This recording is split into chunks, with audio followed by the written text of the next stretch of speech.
lumalawit-lawit at namumula na hugis puso? Kumakain ka ba ng puso ng saging? Sa episode na ito ay aalamin natin ang mga nakamamanghang benepisyo ng gulay na ito at tutuklasin din natin kung bakit importante sa ating puso at kidney ang puso ng saging at kung mayroon nga ba itong dalang panganib kapag sobra-sobra ang pagkain sa gulay na ito. Kaya bago tayo magpatuloy ay pakipindot mo muna ang subscribe button at bell icon para palagi kang updated sa mga bago kong upload na video. Madalas at paboritong kainin ang puso ng saging o tinatawag din na bulaklak ng puno ng saging sa mga probinsya.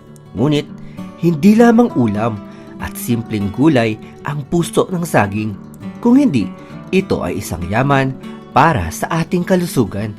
Maraming benepisyo ang makukuha mula sa pagkain ng puso ng saging.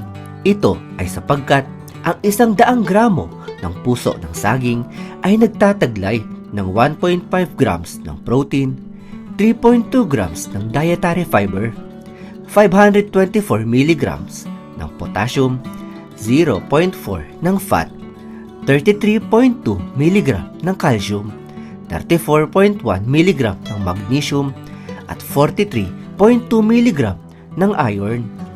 Number 5, nagpapalakas ng puso.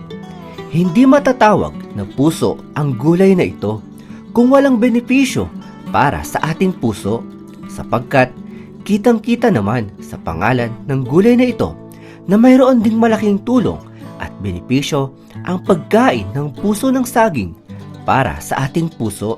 Ito ay dahil ang puso ng saging ay mayaman sa potassium na isang mineral na tumutulong sa pagpapabuti ng kalusugan ng ating puso. Ang potassium na tinataglay nito ay lubos na nakakatulong sa pagpapanatili ng tamang blood pressure, maayos na pagdaloy ng dugo at pinapababa nito ang mga panganib upang makaiwas sa stroke at heart disease na isang matinding kalaban ng ating puso. At hindi lamang iyan, dahil napipigilan nito ang banta ng anemia, sapagkat ang anemia ay isang kondisyon kung saan kulang ang red blood cells o hemoglobin sa dugo na nagdudulot ng pagkapagod, hina at pamumutla. Ang puso ng saging ay mayaman sa iron, isang mineral na kailangan para sa paggawa ng red blood cells. Ang iron ay tumutulong din sa pagdala ng oxygen para sa pagdadala ng oxygen para sa buong katawan.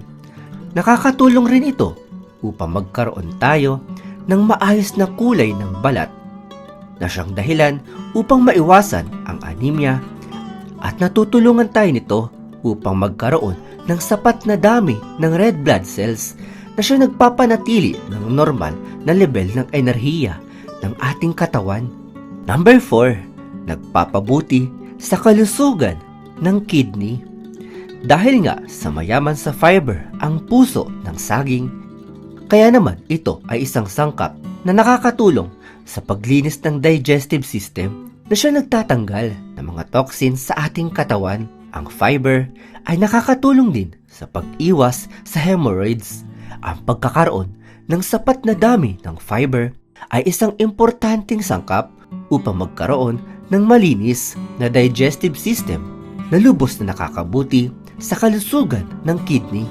Dahil ang pagkakaroon ng dietary fiber o soluble fiber sa puso ng saging ay pinapagaan at nababawasan nito ang mabibigat na trabaho ng kidney sa pagsala ng maruming dugo na dahilan upang magkaroon ng malusog na kidney. Number 3, tumutulong sa pagpapalinaw ng ating mga paningin.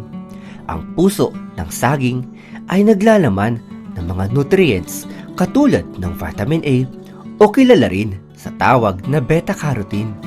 Ito ay tunay na mahalaga para sa kalusugan at kalinawan ng mga mata. Sobrang nakatutulong ito sa pagpapanatili ng magandang paningin at pinapababa nito ang panganib ng pagkakaroon ng macular degeneration o yung panlalabo ng mata hanggang sa pagdilim ng paningin. at ang madalas na pagkain ng puso ng saging ay maiiwasan rin ang iba pang problema para sa ating mga mata. Number 2, mainam para sa produksyon ng gatas ng mga ina. Hindi lang malunggay ang mainam para sa mga ina na mayroong sanggol, sapagkat sobrang malaking tulong para sa mga nanay o mga lactating mother ang pagkain ng puso ng saging. Ito ay dahil sobrang nakatutulong pala upang palakasin ang produksyon ng gatas ng ina, sapagkat ito ay mayaman sa mga nutrients katulad ng potassium, magnesium at fiber na tumutulong sa pagpapalakas ng katawan ng mga ina. Ang mga ito ay nagpapabuti ng daloy ng dugo at kalusugan ng mga glands na responsable sa paggawa ng gatas, kaya't nakakatulong ito sa pagpapadami ng supply ng gatas bago at pagkatapos manganak. Number 1, tinutulungan ang ating digestive system. Problema mo ba ang pagkakaroon ng bloated na tiyan? Huwag mag-alala dahil matutulungan ka ng puso ng saging. Ito ay dahil sa mataas na fiber content ng puso ng saging na nakakatulong sa pagpapabuti ng kalagayan ng ating digestion para sa mabilis na metabolismo. Ang taglay nitong fiber ay sobrang kapaki-pakinabang upang ma-regulate ng maayos ang daloy ng pagkain sa ating tiyan o sa ating bituka, na nagiging sanhi ng mas maayos na pagdumi at pagpigil sa constipation upang maging maginhawa ang kalusugan ng ating mga tiyan. Bagamat ang puso ng saging ay itinuturing na ligtas at may mga benepisyo para sa kalusugan, ngunit mayroon ring mga ilang epekto na maaaring maranasan kapag ito ay kinain ng labis o sobra-sobra. Ang sobrang pagkain nito ay maaari magdulot ng mga problema sa tiyan tulad ng bloating at cramping. Gayon din ang mga taong may allergy sa saging na maaaring makaranas ng mga reaksyon katulad ng pamamantal o pamamaga ng bibig at pangangati ng balat. Kaya't mahalaga ang tamang dami ng pagkain ng saging at ugaliin na kumonsulta sa doktor kung may mga kasalukuyang kondisyon sa kalusugan bago isama ang puso ng saging sa iyong dieta. Sa kabuuan, ang puso ng saging ay isang napakagandang pagkain na may malaking benepisyo para sa ating kalusugan. Hindi lamang ito masarap, kundi puno rin ng mga sustansya na makikinabang ang buong katawan. Kung nais mong mapabuti ang iyong kalusugan, maaari magdagdag ng puso ng saging para sa iyong regular na dieta. Lagi lamang nating tatandaan na ang lahat ng sobra ay hindi maganda para sa ating kalusugan at maging sa katawan. Mas mainam pa rin na kumonsumo lamang ng tamang dami nito na kaya ng ating katawan. Palaging kumonsulta sa iyong espesyalista at maging sa doktor ukol sa mga pagkaing iyong susubukan at idadagdag sa iyong dieta upang laging maging ligtas ang ating kalusugan. Kaya ikaw ka-ideya, paborito mo bang kainin o ulamin ang puso ng saging? Ano ang madalas mong luto sa gulay na ito?